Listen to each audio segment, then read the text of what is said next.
Please ma'am, আমার সঙ্গে এমন ব্যবহার কইরেন না। দেখ তো, মায়ের না চিকিৎসার জন্য টাকা লাগবে অনেক অনেক। তোর মায়ের চিকিৎসার সব টাকা আমি দিব। তুই আমার সঙ্গে রেসপন্স কর তাহলে। ম্যাম, আমার মায়ের জন্য টাকা লাগবে, কিন্তু এইভাবে টাকা উপার্জন করতে আমি চাই না। হালালভাবে টাকা উপার্জন করে আমি আমার মায়ের চিকিৎসা করব। হালালভাবে কি করবি? তুই যদি আমাকে এখন বাধা দিস আর আমার সঙ্গে রেসপন্স না করিস, তাহলে তোকে আমি চাকরি থেকে বের করে দিব। পপির মুখ থেকে এমন কথা শুনে স্বাধীন চুপসে যায়, আর কোনো কথা না বলে মূর্তির ন্যায় সেখানেই দাঁড়িয়ে থাকে। একটু পর পপি এসে স্বাধীনকে কিস করতে লাগে। স্বাধীনকে কোনো প্রকার রেসপন্স করতে না দেখে পুনরায় পপি বলে, কিরে, তোকে কি বললাম? তোর কানে ঢোকে নাই? ভালোই ভালোই আমাকে মজা দিবি নাকি চাকরি থেকে বের করে দিব তোকে? স্বাধীন বুঝে উঠতে পারে না পপির এমন প্রশ্নে কি উত্তর দিবে। একটু পর স্বাধীন নিজেকে আর সামলাতে না পেরে পপির সঙ্গে রেসপন্স দিতে লাগে। নিমিষে মিশে যায় দুটি দেহ। এভাবে পেরিয়ে যায় অনেকটা সময়। স্বাধীনের বুকের ওপর পপি শুয়েছিল, তখনই স্বাধীনকে উদ্দেশ্য করে পপি বলে, কেউ যেন জানতে না পারে। আর আমি যখন তোকে যেখানে আসতে বলবো আসবি, আমাকে মজা দিবি, বিনিময়ে আমি অনেক অনেক টাকা দেব। আর তোর মায়ের চিকিৎসা করতে কত টাকা লাগবে সব টাকা আমি দিয়ে দিব ম্যানেজারকে বলে। কথাটি বলেই স্বাধীনের বুকের উপর থেকে উঠে পপি তার জামা কাপড় নিয়ে ওয়াশরুমে চলে যায়। অন্যদিকে স্বাধীন উপরে সিলিং ফ্যানের দিকে তাকিয়ে আছে আর আনমনে ভাবছে 1 বছর আগে। কিরে বাবা, তুই না আজকে বললি তোকে সকাল সকাল ঘুম থেকে ডেকে দিতে? ফজরের আজান দেওয়ার পর থেকে তোকে ডাকছি, শুধু এপাশ ওপাশ করছিস। ঘুম থেকে উঠবি না, পরে আবার আমার দোষ দিতে পারবি না বলে দিলাম। ঘড়ির দিকে একবার তাকিয়ে দেখবে না কত হয়ে গেছে, 9টা বেজে গেছে। মায়ের মুখ থেকে স্বাধীন এমন কথা শুনতে পেয়ে তড়িঘড়ি করে শোয়া থেকে উঠে বসে নিজেকে সামলে নিয়ে নিজের মোবাইলটা হাতে নিয়ে স্ক্রিনের উপর তাকিয়ে দেখেন 9টা+ সময় হয়ে গেছে। বুঝে উঠতে পারে না কি করবে এখন।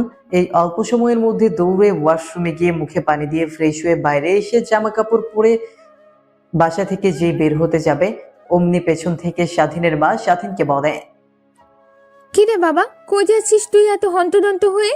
খাবারটা তো খেয়ে যা। না জানি তুই কি করিস না করিস, কখনোই আমাদেরকে বলার প্রয়োজন মনে করিস না, কিন্তু খাবারটা তো খেয়ে যা।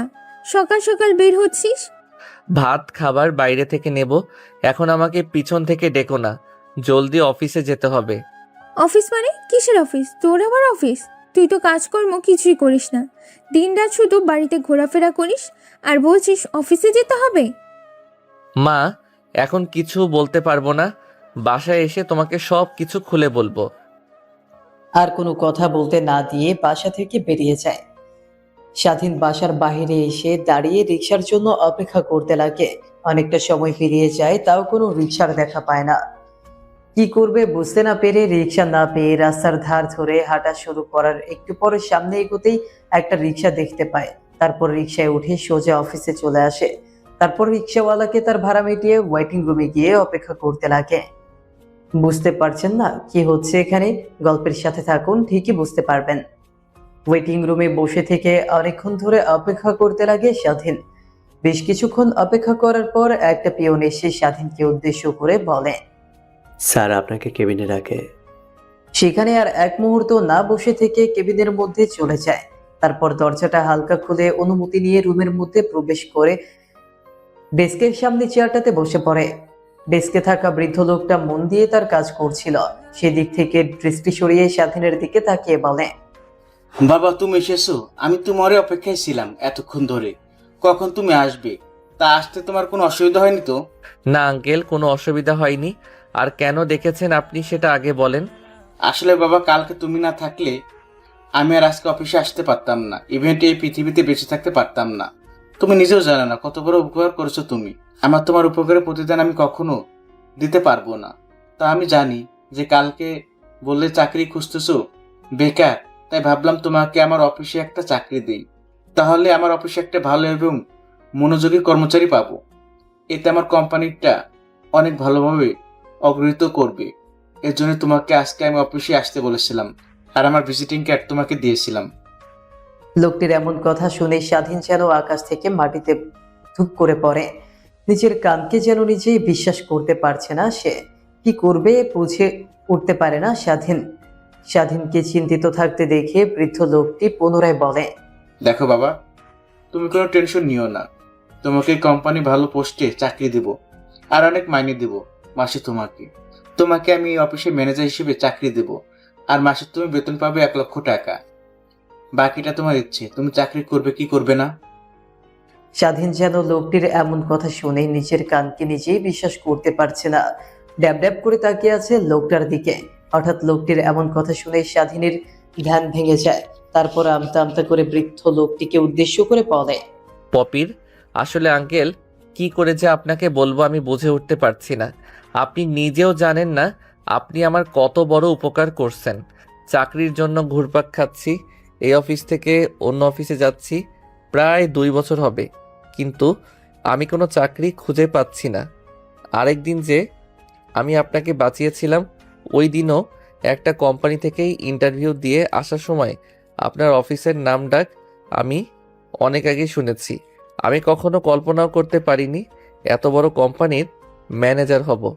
সেদিন আমি তোমার ফাইলের দিকে তাকিয়ে তোমার সার্টিফিকেটগুলো দেখে ফেলেছি। এক নজরে মনে হয়েছে তুমি একজন বড় কোম্পানির ম্যানেজার হিসেবে দায়িত্ব পেলে খুব ভালো পালন করতে পারবে। আর এই অফিসের যে ম্যানেজার ছিল, তিনি অনেক দায়িত্ববান ছিল, বৃদ্ধ হয়ে যায়, তাকে অবসর চলে গিয়েছে। আর আমার কোম্পানির দেখাশোনার জন্য একটা ভালো ম্যানেজার দরকার, তাই তোমাকে এই জবটা অফার করেছি। এখন তুমি বলো, তুমি চাকরিটা করবে কি করবে না। কি বলেন না বলেন স্যার, আমি তো এক পায়ের উপর রাজি আছি আমি আপনার অফিসের ম্যানেজার হতে। তাহলে তো হয়ে গেল। পিয়নকে ডেকে তোমার সব কাজকর্ম ঠিক করতে হবে, যে সকল বিষয় দেখিয়ে দিচ্ছি। আর কালকে থেকে তুমি তো কোম্পানিতে জয়েন হও। আর এই নাও অ্যাডভান্স 1,00,000 টাকা। স্বাধীন যেন একের পর এক অবাক হচ্ছে। তারপর অফিসের মালিক স্বাধীনকে অফিসটা ঘুরিয়ে ঘুরিয়ে দেখিয়ে দিতে লাগে। এভাবে পার হয়ে যায় অনেকটা সময়। তারপর পুনরায় এসে ডেস্কে বসে আরাম করতে লাগে তারা। তখনই স্বাধীনকে উদ্দেশ্য করে পুনরায় বৃদ্ধ লোকটা বলে, আসলে বাবা, আমি অনেক বৃদ্ধ হয়ে গেছি। অফিসটার কত দেখাশোনা করব। আমার কোনো ছেলে নেই যে আমি ব্যবতী সেই অফিস দেখাশোনা করবে, আমার একটা মেয়ে বাদে। আর এই মেয়েটাও বিদেশে লেখাপড়া করে। শুনেছি মেয়েটার লেখাপড়া শেষ, এখন সে দেশে আসবে। এখন দেখি মেয়েটা আমার কোম্পানির দায়িত্ব নেয় নাকি অন্য কিছু করে। তাই আমি ব্যবতী এই কোম্পানি যেন ভালোভাবে চলতে পারে এমন কেউ খুঁজছিলাম। আর আমার কপালে তার থেকে বেশি কিছু হতে পারে, সেদিকে খেয়াল রেখে তুমি বাবা। কারণ তুমি তো জানো, একটা কোম্পানি ম্যানেজার মানে একটা কোম্পানির মালিক। স্যার, সেদিক থেকে আপনার কোনো চিন্তাই করবেন না, আমি আমার নিজের মনে করে অফিসটা দেখাশোনা করব। আপনি নিশ্চিন্তে থাকতে পারেন। অনেক চিন্তামুক্ত হলাম বাবা তোমার কথা শুনে। আর আমাকে স্যার বলতে হবে না, আমাকে আঙ্কেল বলে ডেকো, এতেই অনেক। তখনই রুমের মধ্যে চলে আসে পিয়ন। তারপর বৃদ্ধ লোকটির দিকে কিছু ফাইল এগিয়ে দিয়ে বলে, স্যার এই নিয়েন, আপনি যেভাবে যেভাবে বলেছেন সেইভাবেই এই ফাইলটা রেডি করা আছে। আর এই নিন স্যারের কার্ড, এটা দেখালে স্যারকে অফিসে অনায়াসেই সবে আসতে দেবে। তখন আর কোনো গেটের দারোয়ান স্যারকে আটকাতে পারবে না। পিয়নের হাত থেকে অফিসের মালিক অর্থাৎ বৃদ্ধ লোকটি ফাইলটা নিয়ে পড়ে দেখতে লাগে সব ঠিক আছে। তারপর স্বাধীনের দিকে এগিয়ে দিয়ে বৃদ্ধ লোকটি স্বাধীনকে বলে, বাবা, এইটা এইখানে সাইড করে দাও, আর ভালোভাবে পড়ে দেখো কোন জায়গায় ভুল আছে নাকি। আঙ্কেল, কি এটা? পড়ে দেখো, তারপর না হয় আমাকে জিজ্ঞেস করো। তারপর স্বাধীন মন দিয়ে ফাইলটা পড়তে লাগে। আসলে এটা একটা উইল, যা স্বাধীনকে চুক্তিবদ্ধ করে রাখার জন্য এই অফিসে, যেখানে লেখা আছে 5 বছরের আগে স্বাধীন ইচ্ছা করে এই অফিস থেকে বের হতে পারবে না। আর অফিসের বস যখন যা বলবে তখন সে অনুযায়ী স্বাধীনকে চলাফেরা করতে হবে। ফাইলটা ভালোভাবে দেখে স্বাধীন মনে মনে বলে, আমি কেন চাকরি ছাড়তে যাব? 5 বছর তো অনেক কম। আমি আমার মৃত্যুর আগ পর্যন্ত এই অফিস থেকে যাব না। আর অফিসের বস আঙ্কেল আমাকে তো আর তেমন কিছু বলবে না যা আমার মনের অবাধনে। এ থেকে আমি লাইনটা ভালোই করে দেই, এতে আমার ভালো হবে। যেই বলা সেই কাজ। স্বাধীন ফাইলটাতে সাইন গট গট করে করে দেয়। তারপর স্বাধীন বৃদ্ধ লোকটি অর্থাৎ অফিসের বসের কাছ থেকে অ্যাডভান্স 1,00,000 টাকা নিয়ে আরো প্রয়োজনীয় কিছু কার্যক্রম শেষ করে অফিস থেকে বেরিয়ে যায় স্বাধীন। অফিস থেকে বের হয়ে একটা রিক্সা দিয়ে সোজা মার্কেটে চলে যায়। তারপর মার্কেটে গিয়ে স্বাধীন তার মা বাবা আর ছোট্ট বোনদের জন্য প্রয়োজনীয় কিছু জামা কাপড় কিনে নেয়। তারপর রিকশায় উঠে একটা কাঁচা বাজারে চলে আসে।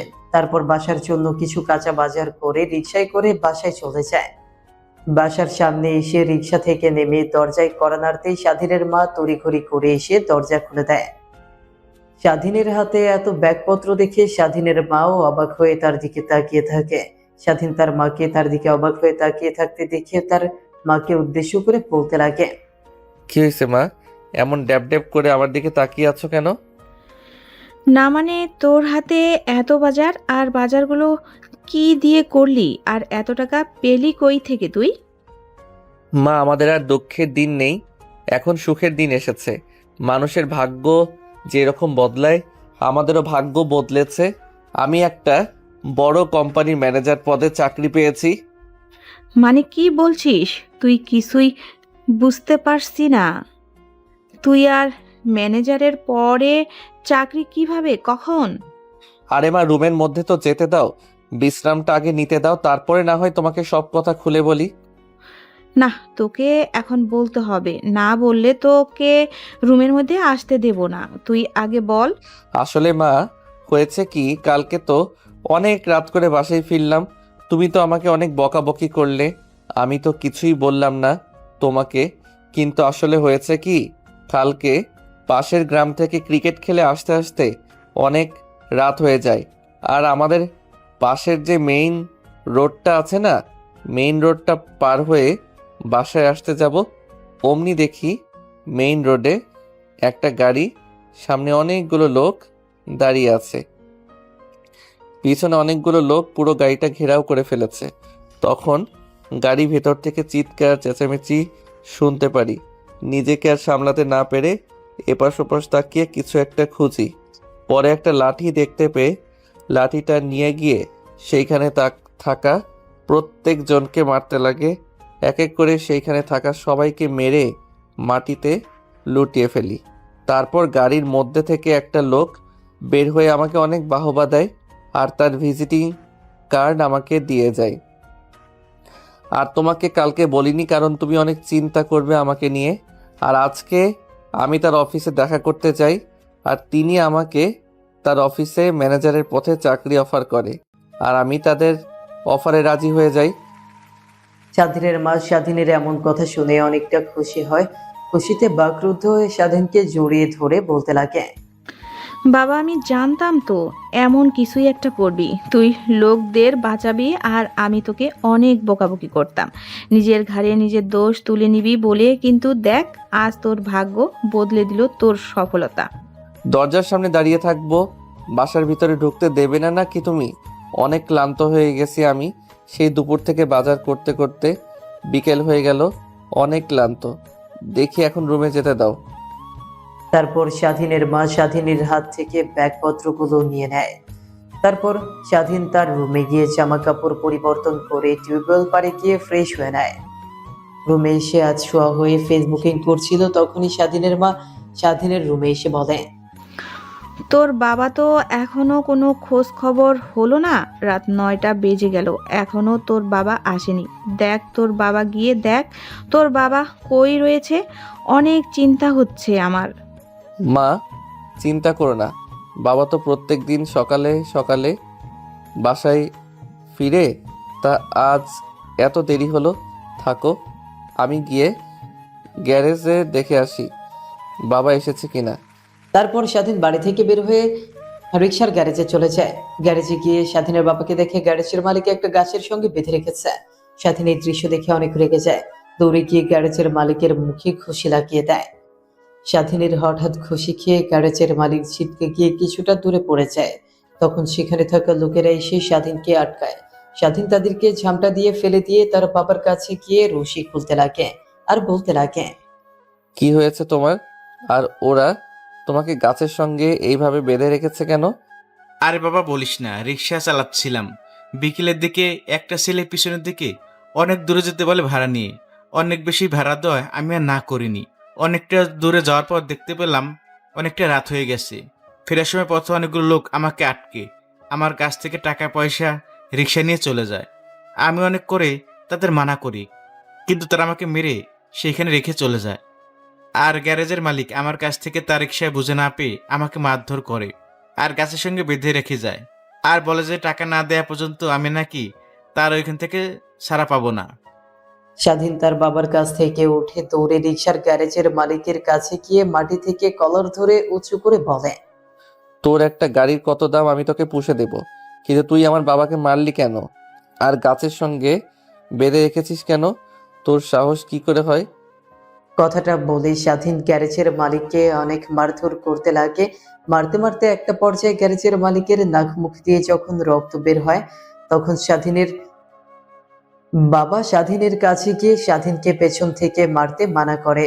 তারপর স্বাধীনের রাগ কিছুটা কমলে সেখান থেকে তার বাবাকে নিয়ে চলে আসার আগে তার প্যান্টের পকেট থেকে 30,000 টাকা গ্যারেজের মালিকের মুখে ছুঁড়ে মেরে বলতে লাগে, এই নিয়ে নে তোর টাকা। একটা গাড়ি তৈরি করতে কত টাকা লাগে তা আমি জানি না। এইখানে 30,000 টাকা আছে, জানি। এই টাকা দিয়ে 2টা গাড়ি হবে। আর নেক্সট টাইম থেকে কখনো কারোর দিকে এইভাবে ব্যবহার করবি না। তোর গাড়ি হারিয়ে ফেলেছে, তাকে অনেক মারধর করেছে, তোর কাছে এসেছে, উল্টো তুইও তাকে মারলি। কথাটি বলে স্বাধীন রিক্সার গ্যারেজের মালিককে আরো একটা খুশি দিয়ে সেখান থেকে স্বাধীন তার বাবাকে কাঁধের উপর হাত রেখে বাসায় নিয়ে আসতে লাগে। অন্যদিকে স্বাধীনের বাবা খোঁড়াতে খোঁড়াতে আসে, পায়ে অনেক ব্যথা লাগায়। বাড়ির সামনে আসতেই দেখে স্বাধীনের মা বাসার সামনে দাঁড়িয়ে আছে। দূর থেকে স্বাধীনের বাবাকে দেখতে পেয়ে স্বাধীনের মা দৌড়ে আসে তাদের কাছে। কিরে বাবা, তোর বাবা কি হয়েছে? এমন ভাবে হাঁটছে কেন? আর তার শরীরে এত রক্ত লেগে আছে কেন? তারপর স্বাধীন তার মাকে সবকিছু খুলে বলে। তারপর স্বাধীন তার বাবাকে তার রুমে নিয়ে গিয়ে ফ্রেশ হয়ে জামা কাপড় পরিবর্তন করে দেয়। বাবা তাহলে তুমি এখন ঘুমাও, আমি আমার রুমে যাই। আর কোনো কিছুর প্রয়োজন হলে মাকে কিংবা আমাকে বইলো, হ্যাঁ? কথাটি বলে স্বাধীন যেই পেছনে ফিরে রুম থেকে বের হতে যাবে, তখনই স্বাধীনের বাবা স্বাধীনকে পেছন থেকে বলে, কিরে বাবা, তোর কাছে এতগুলো টাকা কই থেকে আসলো? আর তুই তো কাজকর্ম কিছু করিস না, তাহলে তুই এই টাকাগুলো অন্যায়ভাবে উপার্জন করেছিস। তখনই স্বাধীনের মা পাশ থেকে বলে, আরে তুমি ওইগুলো কি বলছো? আমাদের ছেলে হয়ে কখনো খারাপ করবে এটা তুমি কি করে ভাবলে? আসলে স্বাধীন বড় একটা কোম্পানিতে ম্যানেজার পদে চাকরি পায়, এর জন্য তাকে অ্যাডভান্স 1,00,000 টাকা দেয়। স্বাধীনের বাবা স্বাধীনের মূল কথা শুনে অনেকটা খুশি হয়। তারপর স্বাধীন সেখানে আর এক মুহূর্ত না দাঁড়িয়ে থেকে সোজা তার রুমে চলে যায়। তারপর রুমে গিয়ে একটু ফেসবুক স্ক্রোল করে সে ঘুমিয়ে পড়ে। ঘুম ভাঙে পরের দিন সকালবেলা আজানের শব্দে। এপাশ ওপাশ করে ঘুম থেকে উঠে টিউবওয়েল পাড়ে গিয়ে ফ্রেশ হয়ে অজু করে নামাজ পড়তে চলে যায়। তারপর নামাজ পড়ে একটু হাঁটাহাঁটি করে বাসায় এসে খাওয়া দাওয়া শেষ করে স্বাধীন তার বাবার কাছে গিয়ে বলে, বাবা এখন তুমি কেমন আছো? হ্যাঁ, অনেক ভালো আছি। আর তোকে আমাকে নিয়ে চিন্তা করতে হবে না, আমি খুব সুস্থ আছি। তারপর তার বাবার সঙ্গে টুকিটাকি আরো কিছু কথা বলে বাসা থেকে বের হয়ে যায়। বাড়ির বাইরে সে একটা রিক্সার জন্য অপেক্ষা করতে লাগে। একটা পর্যায়ে একটা রিক্সা আসলে স্বাধীন রিক্সাতে উঠে তার অফিসে চলে আসে। তারপর অফিসের সামনে এসে তার ভাড়া মিটিয়ে অফিসে চলে যায়। অফিসের দারোয়ানরা স্বাধীনকে আটকাতেই স্বাধীন তার কার্ডটা দেখাতেই অফিসের দারোয়ানরা তাকে স্যালুট জানায়। তারপর সোজা স্বাধীন অফিসের মালিক অর্থাৎ বৃদ্ধ লোকটার কাছে চলে যায়। দরজার ওই পাশ থেকে ডেস্কের উপর বসে থাকা বৃদ্ধ লোকটা অর্থাৎ অফিসের মালিক বলে, বাবা তুমি এসেছো, আসো আসো, আমার কেবিনে আসবে। তোমার পারমিশন নিতে হবে না, এটা বলে দিলাম। এরপর থেকে যখন আসবে পারমিশন নিতে হবে না, ঠিক আছে? আচ্ছা আঙ্কেল। তুমি তো অফিসে নতুন ম্যানেজার পদে নিয়োগ পেয়েছো, তো তোমাকে সকলের সঙ্গে পরিচয় করে দিতেই হবে। তখনই অফিসের মালিক পিয়নকে ডেকে কনফারেন্স রুমে সবাইকে একত্র করতে বলে। তারপর পেমেন্ট দিয়ে সবাইকে ডেকে কনফারেন্স রুমে সবাইকে একত্রে করে। তখন অফিসের মালিক অর্থাৎ বৃদ্ধ লোকটা স্বাধীনকে অফিসের সকল কর্মচারীর সামনে নিয়ে গিয়ে বলে, ইনি হলো মিস্টার স্বাধীন, আমাদের অফিসের নতুন ম্যানেজার। তো আমি অনেক খুশি স্বাধীনের মতো একজন ভালো মন মানসিকতার ম্যানেজার পেয়ে। আপনারা আগের ম্যানেজারের সঙ্গে যেমন ভালো ব্যবহার করেছেন, কাঁধে কাঁধ মিলিয়ে কাজ করেছেন, স্বাধীনের সঙ্গে ঠিক একইভাবে কাজ করবেন, এটা আমরা আশা করি আপনাদের কাছ থেকে। যদি এর সম্পর্কে কোনো ধারণা নিতে চান তাহলে এখন তাকে প্রশ্ন করতে পারেন। আর নতুন ম্যানেজার নিয়োগ হওয়াতে আগামীকাল আমাদের অফিসে একটা পার্টির আয়োজন করা হয়েছে। সেখানে আপনারা আপনাদের ফ্যামিলির যে কাউকে আনতে পারবেন। তো সবাই ভালো থাকবেন, আল্লাহ হাফেজ। কথাটি বলে সেখানে আর এক মুহূর্ত না দাঁড়িয়ে থেকে স্বাধীন আর অফিসের মালিক চলে আসে অন্যদিকে। সবাই বলা বলি করছে। চেনে নেই জানা নেই কই থেকে একটা ছেলেকে উড়িয়ে নিয়ে এসে বলে আমাদের ম্যানেজার। আল্লাহ জানে এ নিয়ে আবার কেমন হবে। আগে ম্যানেজার তো অনেক ভালো ছিল। হ্যাঁ রে, আমি তাই ভাবছি। এই ছেলেটা যদি অনেক রুড হয়, কাজে বরখেলাফি যদি না দেখতে পারি, তাহলে তো একদম আমাদের জীবন তছনছ করে ফেলবে। দেখে তো তেমন মনে হলো না, বাকিটা আল্লাহই জানে কেমন হয়। আর শুনেছি বস নাকি বেশি দিন আর এই অফিসের দায়িত্বই থাকবে না, তার মেয়ে নাকি নতুন দায়িত্বে আসবে। লোকের মুখে শুনেছি বসের মেয়ে নাকি অনেক আগেই আমাদের মাঝে অফিসে আসতো। মাঝে মধ্যে তখন যদি তার সঙ্গে কেউ খারাপ ব্যবহার করতো কিংবা ভুলে কারোর সঙ্গে যদি ধাক্কা লাগতো, তাহলে তার চাকরি নট করে দিত। আর অনেক রাগী ছিল সে। নতুন ম্যানেজার নিয়োগ দিয়েছে, 2 দিন পর দেখবি নতুন মালিকও চলে এসেছে, অর্থাৎ বসের মেয়ে নতুন মালিক হয়ে আসবে। কথাগুলো নিজেদের মধ্যে বলা বলি করে যে যার কেবিনে চলে গিয়ে মনোযোগ দিয়ে কাজ করতে লাগে। অন্যদিকে স্বাধীনকে উদ্দেশ্য করে অফিসের মালিক বলে, শোন বাবা, যেহেতু আগামীকালকে একটা পার্টির আয়োজন করেছি, তাহলে সেই পার্টির অ্যারেঞ্জ তুমি না হয় করো। Okay sir. ও সরি, ওকে আঙ্কেল। তারপর স্বাধীন আর অফিসের মালিকের মধ্যে আরো কিছু কথা বলতে লাগে। একটু পর পিয়নকে ডাক দিতেই পিয়ন তাদের রুমে প্রবেশ করে। তখনই অফিসের মালিক পিয়নকে উদ্দেশ্য করে বলে, তোমাকে তো আগামীকাল বলেছিলাম নতুন একটা ডেস্ক তৈরি করতে। তুমি কি সেই ডেস্ক তৈরি করেছো নতুন ম্যানেজারের জন্য? জি স্যার, নতুন ডেস্ক তৈরি করেছি আপনার পাশে, আর আপনার রুমের মধ্যে দিয়ে সেখানে যাওয়া যায়। স্যার, আগামীকালকে পুরাতন ম্যানেজারের কেবিন সাফ করতে অনেকগুলো ফাইল দেখতে পাই, যেখানে দেখি অনেকগুলোতে ধুলো জমে গেছে। আমি ভেবেছি সেগুলো পুরাতন ফাইল। ছেড়ে দিতে যাব, তখনই দেখতে পাই অনেকগুলো হিসাব ওইখানে লেখা আছে। ভাবলাম অনেক কাজে হবে, তাই সেইগুলো রেখে দিয়েছি। আপনি চাইলে আমি সেই ফাইলগুলো নিয়ে আসতে পারি। অফিসের মালিক কিছু একটা চিন্তা করে পিয়নকে বলে, যাও, তুমি ফাইলগুলো নিয়ে আসো। দেখে কি ফাইল আমাদের থেকে লুকিয়েছো। তারপর রুমের মধ্যে আর এক মুহূর্ত না দাঁড়িয়ে থেকে পিয়ন গিয়ে সে ফাইলগুলো নিয়ে এসে ডেস্কের উপর রাখতেই স্বাধীন আর অফিসের মালিক পিয়নের দেওয়া ফাইলগুলো খুলে দেখতে লাগে। ফাইলগুলো দেখে স্বাধীন তো অফিসের মালিকের দিকে বড় বড় করে তাকিয়ে আছে, অন্যদিকে অফিসের মালিকও স্বাধীনের দিকে বড় বড় করে তাকিয়ে আছে। তাদের দুজনের এমন বড় বড় করে তাকিয়ে থাকতে দেখে অনেকটাই অবাক হয়। পিয়ন উদ্বেগ কণ্ঠ নিয়ে তাদেরকে বলে, স্যার, এমনভাবে দুজনে তাকিয়ে আছেন যে, তেমন কোনো খারাপ কিছু আছে নাকি ফাইলটাতে? ও সেই, আমি তাহলে এতদিন ভুল মানুষকে বিশ্বাস করে এসেছি, যে কিনা আমার বিশ্বাস অর্জন করার জন্য হাজার হাজার ডুপ্লিকেট অর্ডার আমার কাছ থেকে নিয়ে এসেছে, যেগুলো অনেক প্রফিট দেখি আমার কোম্পানি থেকে কম দামে কিনেছে। আর আমি তাকে ভালোভাবে সেগুলো সাইন করে দিয়েছি। ভেবেছি যে এগুলো অনেক কম দামে হলে কি হয়েছে, আমাদের কাছে তো অনেক বেশি প্রোডাক্টস নিয়েছে। স্যার, কি বলছেন এইগুলা? আর আমি তো দেখতে পাচ্ছি এই পায়েলগুলোতে আপনার কোম্পানি থেকে মাল কিনে অন্য কোম্পানিতে বিক্রি করেছে। তেমনি প্রচুর রিপোর্ট। তাহলে কি আপনার সঙ্গে আপনার অফিসের পুরাতন ম্যানেজার বরখেলাপি করেছে? আজ এই ফাইলটা না দেখলে তো আমি বিশ্বাস করতে পারতাম না। হ্যাঁ বাবা, ঠিক ভেবেছো তুমি। তাদের দুজনের এমন কথোপকথনের মাঝে হঠাৎ দরজায় এসে কেউ কড়া নাড়ে। পিয়ন গিয়ে দরজা খুলে দিয়ে দেখে পুরাতন ম্যানেজার। তখন পুরাতন ম্যানেজার অনুমতি না নিয়ে কেবিনের মধ্যে প্রবেশ করে। তারপর ডেস্কের সামনে তার কুকর্মের ফাইলগুলো দেখতে পেয়ে সেগুলোর দিকে এক পলক তাকিয়ে হাসতে হাসতে তাদের সামনে থাকা চেয়ার টেনে বসে পড়ে। তাহলে আপনারা আমার অপকর্মের খবর পেয়ে গেছেন। ভেবেছেন আর একটু আপনাদের বিশ্বাস অর্জন করেছি, সেটা দিয়ে কাজ করে খাবো, কিন্তু সেটা আর হলো না। তোমাকে আমি এত বিশ্বাস করতাম, বিশ্বাস করে তোমাকে আমার অফিসে ম্যানেজার বানাই। তোর প্রত্যেকটা ফাইল আমি না দেখেই সাইন করে দিতাম। জানতাম তুই কখনো আমার কোনো ক্ষতি করবি না। উল্টো তুই আমার কোম্পানির নাম ব্যবহার করে নিজে লাখ লাখ কোটি কোটি টাকা উপার্জন করছিস আমার কোম্পানিকে লস খাইয়ে। তুই কখনোই আমি তোর কোম্পানির ক্ষতি করেছি এ কথাটা বলতে পারবি না। তোর কোম্পানি থেকে অল্প মূল্যে আমি পণ্য কিনে অন্য কোম্পানিতে তার ডবল মূল্যে বিক্রি করতাম। এর থেকে এখন আমি বড় কোম্পানির মালিক, যেই কোম্পানি তোর থেকেও অনেক অনেক উপরে আসে আর অনেক অনেক টাকা উপার্জন করে। কথাটি বলে ম্যানেজার হা হা করে হাসতে লাগে। কথাটি বলে সেইখান থেকে অফিসের ম্যানেজার চলে যায় অন্যদিকে।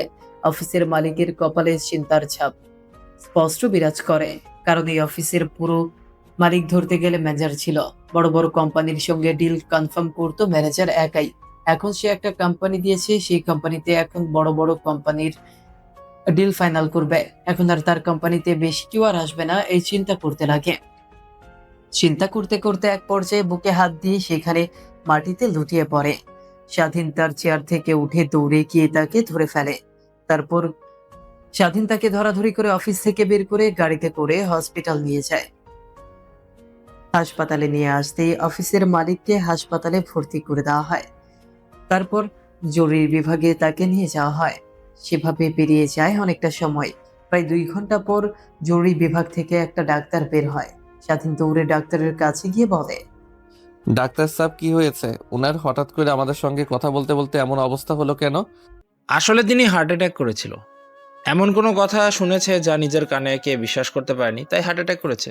ডাক্তার সাহেব, আপনারা যে করে পারেন আমার বসকে বাঁচান। যত টাকা লাগে আমরা দেব। প্লিজ তাকে দেখেন। তার মাথার উপর আমার মতো হাজারো কর্মচারীর আজ কাজ করে খাই, আর সে যদি না বাঁচে তাহলে আমাদের কর্মক্ষেত্র ভেঙে যাবে। আরে এত চিন্তা করছেন কেন আপনি? চিন্তার কোনো কারণ নেই, সে এখন সম্পূর্ণ সুস্থ আছে। একটু পর তাকে একেবারে ছেড়ে দেওয়া হবে। আর একটা কথা, সময় মতো তাকে হাসপাতালে নেওয়া এবারের মতো বেঁচে গেছে। এরপর থেকে তাকে এমন কোনো কথা বলবেন না যাতে তিনি অনেক কষ্ট পায়। দ্বিতীয়বার হার্ট অ্যাটাক করলে তাকে বাঁচানোর সম্ভাবনা একদমই কম থাকবে। আর ওনার দিকে খেয়াল রাখবেন। আর একটু পর আমার কেবিনে আসবেন আপনি, কিছু জরুরি মেডিসিন লিখে দেবো, সেগুলো নিয়ে আসবেন। কথাটি বলে ডাক্তার সেখানে আর এক মুহূর্ত না দাঁড়িয়ে থেকে সোজা তার কেবিনে চলে যায়। স্বাধীন সেখানে আর দাঁড়িয়ে না থেকে পাশে থাকা চেয়ারে গিয়ে বসে পড়ে। সেইখানে বসে থেকে অনেকটা সময় পার হয়ে যায়। মোবাইলের দিকে তাকিয়ে দেখে রাত্রি 8টা বেজে গেছে। কোথা দিয়ে এতটা সময় বের হয়ে গেল কোনোভাবেই মাথায় খেলছে না তার। তারপর সেখানে আর বসে না থেকে ডাক্তারের কেবিনে চলে যায়। তার উপর ডাক্তার স্বাধীনকে দেখতে পেয়ে কিছু ওষুধ লিখে দেয়। স্বাধীন হাসপাতাল থেকে বের হয়ে একটা ফার্মেসি থেকে ওষুধ নিয়ে হাসপাতালে চলে আসে। আইসিইউর সামনে দাঁড়িয়ে ছিল, তখনই একটা হুইল চেয়ারে করে অফিসের বসকে কেবিনে শিফট করে। স্বাধীন তার পেছনে চলে যায়। তারপর কেবিনে শিফট করার পর স্বাধীন অফিসের বসের সঙ্গে টুকটাক কিছু সেভাবে অনেকটা সময় পেরিয়ে যায়। তাদের কথা বলার এক পর্যায়ে অফিসের বস স্বাধীনকে বলে, তা বাবা, তুমি এখন বাসায় চলে যাও। এখন আমি অনেক সুস্থ আছি। তোমাকে নিয়ে তোমার ফ্যামিলি হয়তো অনেক চিন্তা করছে। তুমি এখন বাসায় চলে যাও। আঙ্কেল, কি বলছেন এগুলো আপনি? আপনাকে এই অবস্থায় রেখে কিভাবে আমি বাসায় চলে যাই? আপনার তো এই পৃথিবীতে কেউ নেই, একমাত্র মেয়ে ছাড়া। আর আপনার মেয়ে নাকি লন্ডনে পড়াশোনা করছে। এখন আমি এইখানে থাকলে আপনাকে দেখাশোনা করবে কে? আমাকে নিয়ে চিন্তা করতে হবে না। আমি বাসায় ফোন করে সবকিছু বলে দেব মা বাবাকে। তাদের দুজনের কথোপকথনের মাঝে হঠাৎ করে অফিসের বসের ফোনে একটা ফোন আসে। তখন ফোনটা রিসিভ করে কানে ধরতেই ওই পাশ থেকে একটা মেয়েলি কণ্ঠ অফিসের বসকে উদ্দেশ্য করে বলে, বাবা তুমি কই আছো? এত রাত করে বাসায় ফেরোনি এখনো কেন? তোমাকে না একবার বলেছি বেশি রাত করে বাসার বাইরে থাকবে না? তা তুমি এখনো বাসায় আসো নাই কেন বলো তো? একটা জরুরি কাজে আমি বাসায় বাইরে আসি। বাবা তোমার কণ্ঠ এমন শোনাচ্ছে কেন? আর তুমি কোথায় আছো সত্যি করে বলো। আর তুমি আমাকে বলো। আর আমি বাংলাদেশে এসেছি তোমাকে সারপ্রাইজ দেওয়ার জন্য, তোমাকে বলিনি। আর এসে তো আমি নিজেই সারপ্রাইজড হয়ে গেছি। এত রাত হয়ে গেল আর তুমি এখনো বাসায় আসোনি। মেয়ের এমন প্রশ্ন শুনে কি বলবে বুঝতে পারে না সে। তাই আমতা আমতা করে পপিকে উদ্দেশ্য করে পপির বাবা বলতে লাগে, আরে মা, বলিস না, আজকে অফিসে মিটিং করছিলাম। হঠাৎ করে বুকের ব্যথা শুরু হয়। কিছুক্ষণ পর মাটিতে লুটিয়ে পড়ি, অজ্ঞান হয়ে যাই। জ্ঞান ফিরে দেখি আমি হাসপাতালে বেডে শুয়ে আছি। আমাদের অফিসের নতুন ম্যানেজার আমাকে নিয়ে হাসপাতালে আসে। পরে জানতে পারি আমি নাকি হার্ট অ্যাটাক করেছিলাম। তখনই ফোনের ওই পাশ থেকে কাঁদো কাঁদো কণ্ঠে পপি বলতে লাগে, বাবা কোন হসপিটালে তুমি আছো? আমাকে হসপিটালের নামটা বলো, আমি এক্ষুনি আসছি তোমার কাছে। মারে, তোকে আমাকে নিয়ে চিন্তা করতে হবে না, এখন আমি সম্পূর্ণ সুস্থ আছি। আর এত রাত করে তোকে আসতে হবে না। কালকে সকালে না হয় অফিসে আসিস আমার কাছে। আমার অফিসে নতুন ম্যানেজার আছে, সে আমার যত্ন নিবে। তোকে সেই দিকে কোনো চিন্তা করতে হবে না। তোমার কাছ থেকে কি আমি সেই খবর জানতে চেয়েছি? শুধু জানতে চেয়েছি হসপিটালের নাম কি আর কত নাম্বার কেবিনে তুমি আছো। জলদি জলদি বলো, আমি এক্ষুনি তোমার সঙ্গে দেখা করব। সকাল তো দূরে থাক, আমি আর এক মুহূর্ত আমার বাড়িতে অপেক্ষা করব না। তারপর পপির অনেক জোরাজুরিতে এক পর্যায়ে পপির বাবা তাকে হাসপাতালের অ্যাড্রেস দিয়ে দেয়। তারপর তার মেয়ের সঙ্গে আরো কিছু কথা বলে ফোন রেখে দিয়ে স্বাধীনের দিকে তাকিয়ে দেখে সে তার দিকে তাকিয়ে আছে। তখনই পপির বাবা স্বাধীনকে উদ্দেশ্য করে বলে, শুনলেন তো সবাই, আমার মেয়ে পপি বাংলাদেশে চলে এসেছে। সে 8 বছর আগে তাকে দেখেছিলাম মাঝে মাঝে ইউএসএ তে গিয়ে, দেখে এসেছি 8 বছর পর বাংলাদেশে আসলো। বাংলাদেশ ঠিক তেমন একটা কিছু চেনে না। তুমি একটা কাজ করো, তুমি হাসপাতালের বাইরে গিয়ে তার জন্য অপেক্ষা করো। আর আমার মেয়ের নাম পপি, গায়ের রং ফর্সা, তোমার থেকে অল্প একটু নিচু হবে। হাসপাতালের বাইরে গিয়ে দেখবে দামি গাড়ি নিয়ে এসেছে, ভাববে ওইটা আমার মেয়ে।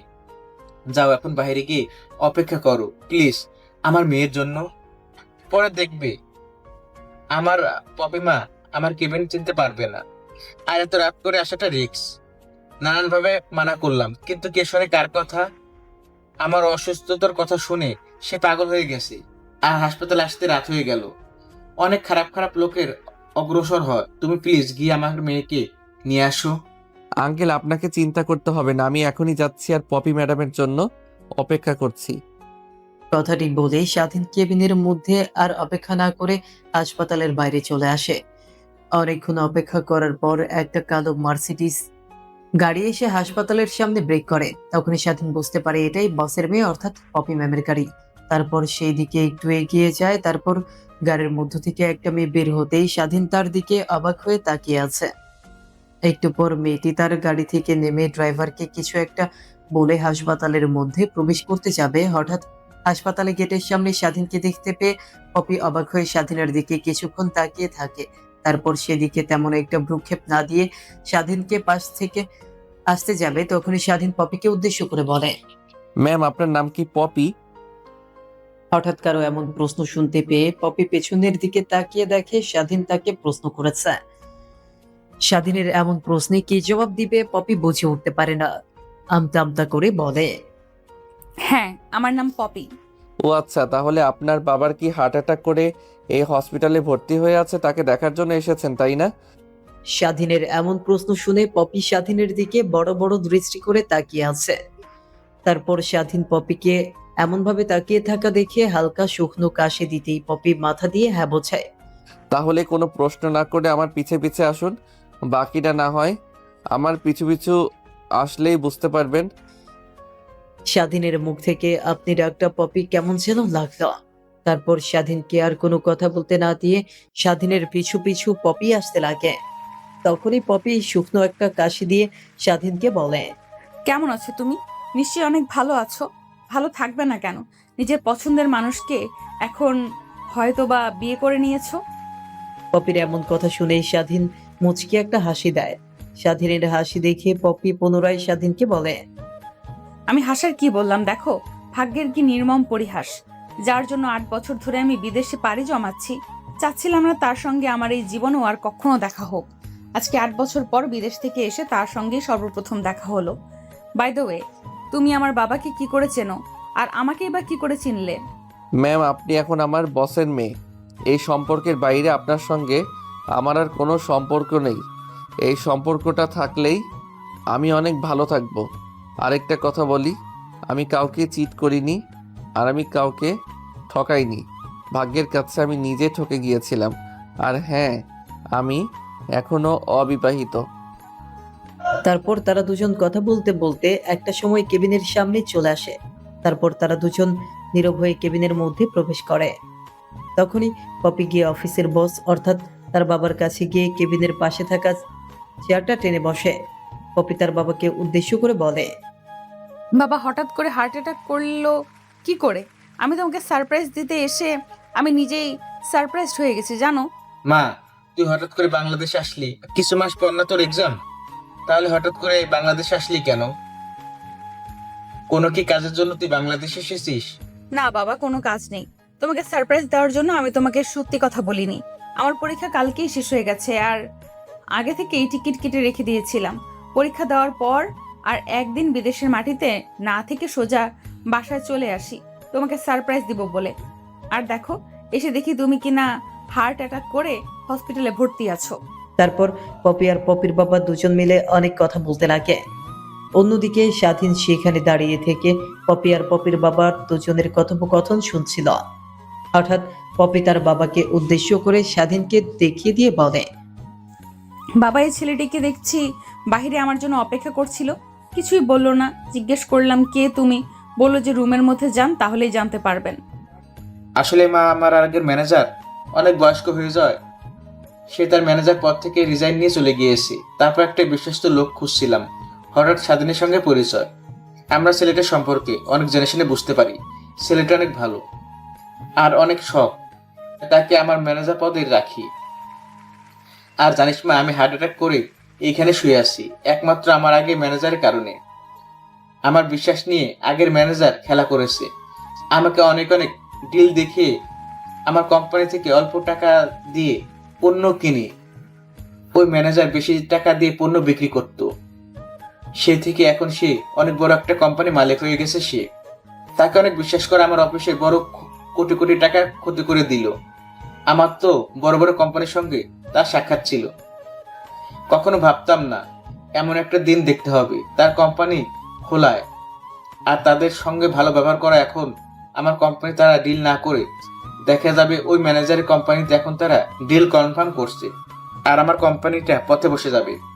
এই বিষয় নিয়ে চিন্তা করতে করতে আমি হার্ট অ্যাটাক করে ফেলি। আর মা, এখন আমি অনেক সুস্থ আছি, আমাকে নিয়ে আর কোনো চিন্তা করতে হবে না। আর বাবা স্বাধীন, তুমি চাইলে এখন বাসায় যেতে পারো, আমার মেয়ে চলে এসেছে। না আঙ্কেল, আব্বু আম্মুকে আপনার অসুস্থতার কথা বলেছি, তারা বলেছে আপনার কাছে থাকতে। আর ম্যাম যেহেতু একটা মেয়ে, সে তেমন কিছু বুঝতে পারবে না। আমি আপনার কাছে থাকি না হয়। আচ্ছা বাবা, সমস্যা নেই, তুমি যা ভালো বোঝো তাই করো। তারপর স্বাধীন কেবিনের মধ্যে আর এক মুহূর্ত না দাঁড়িয়ে থেকে কেবিনের বাইরে এসে বারান্দায় দাঁড়িয়ে থাকে। মাঝে মাঝে শীতে ঠান্ডা বাতাস তার গা ছুঁয়ে দিচ্ছে আর রাতের ব্যস্ত শহরটা দেখছে। তখনই প্যান্টের পকেট থেকে ফোনটা বের করে স্বাধীন। তার মাকে ফোন করে। ফোন করতে ওই পাশ থেকে স্বাধীনের মাও ফোন রিসিভ করে। কিরে বাবা, রাত 12টা বেজে গেল, এখনো তুই বাসায় ফিরলি না? আমি আর তোর বাবা তো তোকে নিয়ে অনেক চিন্তা করছি। তোর বাবা অসুস্থ না হলে দেখতি এখন বাইরে গিয়ে তোকে খুঁজতো। আসলে মা, আমি যে কোম্পানিতে কাজ করি সেই কোম্পানির বস অসুস্থ হয়ে পড়েছে, তাকে নিয়ে হাসপাতালে এসেছি, তাই অনেক রাত হয়ে গেছে। আর তোমাকে ফোন করে যে বলবো সেই সময়টাও পাই নাই। আমি এখন ফ্রি হলাম আর তোমাকে ফোন করলাম। আর আমাকে নিয়ে চিন্তা করতে হবে না, কাল সকালে বাসায় চলে আসবো। তারপর স্বাধীন তার মায়ের সঙ্গে টুকটাক কিছু কথা বলে ফোন রেখে দিয়ে পাশের দিকে তাকিয়ে দেখে পপিও তার পাশে দাঁড়িয়ে থেকে শহরের দিকে তাকিয়ে আছে। কথা বলা শেষ হলে স্বাধীন ফোনটা কেটে দিয়ে ফোন প্যান্টের পকেটে রেখে দেয়। দুইজনেই ব্যস্ত নগরের দিকে তাকিয়ে আছে। মাঝে মাঝে শীতের ঠান্ডা বাতাস এসে তাদের শিহরিত করে দিচ্ছে। তাদের দুজনের মধ্যে সেখানে দাঁড়িয়ে থেকে পিংপতন নীরবতা বিরাজ করে। হঠাৎ করে পপি স্বাধীনকে উদ্দেশ্য করে বলে, অনেক সুখে আছিস তুই, তাই না? আমাকে দুঃখ দিয়ে 8 বছর কষ্ট দিয়ে অনেক হাসি খুশি আছিস দেখছি। এই 8টা বছর আমাকে তুমি কষ্ট দিয়েছিস, কড়ায় গন্ডায় আমি সেগুলো উসুল করে নেব। শুধু তুই দেখ আমি কি করি। পপির এমন কথা শুনে স্বাধীন কিছুই বলল না। ব্যস্ত শহরটার দিকে তাকিয়ে মুচকি একটা হাসি দেয়। অন্যদিকে স্বাধীনের এমন হাসির রহস্য পপি কিছুই খুঁজে পায় না। সেখানে আর এক মুহূর্ত না দাঁড়িয়ে থেকে সোজা পপি তার বাবার কেবিনে চলে যায়। আর স্বাধীন সেখানে অনেকক্ষণ দাঁড়িয়ে থাকে। ঘড়ির কাঁটাতে প্রায় 2টা বেজে গেছে। তখন স্বাধীন সেখানে আর না দাঁড়িয়ে থেকে একটা বেঞ্চে গিয়ে বসে পড়ে আর ঝাঁপ দেয় ভয়ঙ্কর অতীতে। আসলে স্বাধীন আর পপি দুজনে একই কলেজে পড়াশোনা করত। সেই সুবাদে দুজন অনেক ভালো বন্ধু হয়। বন্ধুত্বের সম্পর্কের মধ্যে হঠাৎ করে পপি একদিন স্বাধীনকে প্রপোজ করে বসে। পপি দেখতে অনেক সুন্দর হয়, পুরো কলেজের ছেলে তার পিছে ঘুরঘুর করে। স্বাধীন পপির এমন প্রস্তাবে আর না করতে পারে না। সেই থেকেই স্বাধীন আর পপি দুজনের মধ্যে অনেক ভালো সম্পর্কের সৃষ্টি হয়। দেখতে দেখতে 2টা বছর পেরিয়ে যায়। হঠাৎ একদিন স্বাধীন কিছু একটা মনে করে পপির সঙ্গে রিলেশনটা কন্টিনিউ না করে ব্রেকআপ চায়। পপি স্বাধীনকে অনেকভাবে বোঝানোর চেষ্টা করে, বাট স্বাধীন বুঝতে নারাজ। পপি অনেক কান্নাকাটি করে, কিন্তু স্বাধীন তার কান্নার দিকে তেমন একটা ভ্রুক্ষেপ দেখায় না। পরবর্তীতে পপি আর কলেজে আসে না। সেই থেকে কোথায় গেছে খোঁজ খবর পায় না। আর কিছু না হয় গল্পের সাথে থাকলেই বুঝতে পারবেন। অতীত থেকে বের হয়ে মাঠের দিক থেকে দৃষ্টি সরিয়ে পাশের দিকে তাকিয়ে দেখে পপি তার পাশে বসে থেকে মোবাইল চাপছে। স্বাধীন সেই দিকে কোনো ভ্রুক্ষেপ দেখায় না, নিজের মতো করেই সেখানে বসে থাকে। দুজনের মধ্যে পিংপতন নীরবতা বিরাজ করছে, কিন্তু কেউ কাউকে কিছু বলছে না। সেভাবেই পেরিয়ে যায় অনেকটা সময়। দেখতে দেখতে পাশের মসজিদ থেকে আজানের ধ্বনি ভেসে আসে। তারপর স্বাধীন সেখানে আর এক মুহূর্ত না দাঁড়িয়ে থেকে হাসপাতাল থেকে বের হয়ে সোজা মসজিদে চলে যায় নামাজ পড়ার জন্য। নামাজ পড়ে স্বাধীন চারপাশটা একটু ঘোরাঘুরি করে হাসপাতালের মধ্যে এসে পপির বাবার কেবিনে চলে যায়। স্বাধীন কেবিনে গিয়ে দেখে পপি তার বাবাকে কি যেন খাইয়ে দিচ্ছে। স্বাধীন সেখানে গিয়ে পপির বাবাকে বলে, আঙ্কেল তাহলে এখন আমি আসি, তাই কোনো দরকার হলে আমাকে ফোন করেন, আমি চলে আসব। আর আপনি তো আমার ফোন নাম্বারটা জানেন, তাই না? পপিকে উদ্দেশ্য করে বলল শেষের কথাগুলো। স্বাধীনের এমন কথা শুনে পপি স্বাধীনের দিকে তাকিয়ে বড় বড় দৃষ্টিতে তাকিয়ে থাকে। তখনই স্বাধীন নিজেকে সামলে নিয়ে বলে, না মানে ম্যাম, কালকে রাতে তো আপনি আমার নাম্বার নিলেন, তার জন্যই বললাম কোনো প্রয়োজন হলে আমাকে ফোন করার জন্য। তাহলে আমি এখন আসি। তারপর স্বাধীন সেখানে আর এক মুহূর্ত না দাঁড়িয়ে থেকে সোজা কেবিন থেকে বের হয়ে তার বাসার উদ্দেশ্যে যাওয়ার জন্য রাস্তায় চলে আসে। রাস্তায় এসে একটা রিকশার জন্য অপেক্ষা করতে লাগে। অন্যদিকে পপির বাবা পপিকে বলে, শোন মা, ছেলেটা কিন্তু অনেক ভালো। কিছুদিন আগে একটা মিটিং শেষ করে আমি আসছিলাম, রাস্তার মধ্যে হঠাৎ করে শত্রুপক্ষ থেকে আমাকে আক্রমণ করে। ঠিক তখনই ওই ছেলেটা আমাকে সাহায্য করার জন্য এগিয়ে আসে। আশপাশ দিয়ে অনেক গাড়ি যাচ্ছিল, কত হেল্প হেল্প বলে চিল্লালাম, কিন্তু কেউ আমাকে সাহায্য করতে আসে নাই। না জানি ছেলেটা কোথা থেকে এসে আমাকে ওই খারাপ লোকদের হাত থেকে বাঁচায়। পরে ছেলেটার সঙ্গে কথা বলে বুঝতে পারি যে তার চাকরি নেই, মাস্টার্স কমপ্লিট করে বসে আছে, চাকরি খুঁজছে। তখন আমি বলি আমার কোম্পানি কাজ করার জন্য, সে রাজি হয়ে যায়। তখন তাকে ভিজিটিং কার্ড দিই। পরে আগামীকাল আসে আমার কোম্পানিতে। ম্যানেজার পোস্টটি খালি থাকায় আর ছেলেটাকে ম্যানেজার হিসেবে আমার কোম্পানিতে রাখবো, এইভাবে তাকে ম্যানেজার পদে নেই। তারপর টুকটাক পপি তার বাবার সঙ্গে কথা বলতে লাগে। অন্যদিকে স্বাধীন একটা রিক্সা পেয়ে সোজা বাসায় চলে যায়। দরজায় এসে কড়া নাড়তেই স্বাধীনের মা এসে দরজা খুলে দেয়। তারপর সেখান থেকে স্বাধীন সোজা তার রুমে গিয়ে পোশাক পরিবর্তন করে গোসল করে নেয়। তারপর স্বাধীন রুমে এসে তার মাকে বলে, মা, অনেক ক্ষুধা পেয়েছে আমার জন্য, তুমি খাবার বাড়ো। আর আমার বসের মেয়ে এসেছে বিদেশ থেকে, উনি এখন হাসপাতালে হয়তো না খেয়ে আছে এখনো। তার জন্য একটা বাটিতে খাবার দিলে দাও, আমি একটু পরেই আবার হাসপাতালে যাব। আচ্ছা বাবা, বুঝতে পারছি, তোকে বলতে হবে না। আমি এর জন্যই বেশি করে রান্না করছি। আমি জানি এরকম কিছু একটা হবে। তুই খাবার খেয়ে নে, আমি খাবার বেড়ে দিচ্ছি। তারপর স্বাধীন তার রুম থেকে বের হয়ে খাবার টেবিলে এসে খাবার খেতে লাগে। খাওয়া দাওয়া শেষ করে তার রুমে গিয়ে পোশাক পরিবর্তন করে নিজেকে একটু পরিপাটি করে খাবার নিয়ে হাসপাতালের উদ্দেশ্যে রওনা হয়। একটু পর হাসপাতালে চলে আসে স্বাধীন। তারপর সোজা পপির বাবার কেবিনে চলে যায়। কেবিনে গিয়ে দেখে পপি আর তার বাবা দুজনে মিলে কথাবার্তা বলছে। দীর্ঘ 8 বছর পর মেয়েকে কাছে পেয়েছে, এই খুশিতেই পপির বাবা অনেকটা সুস্থ হয়ে গেছে।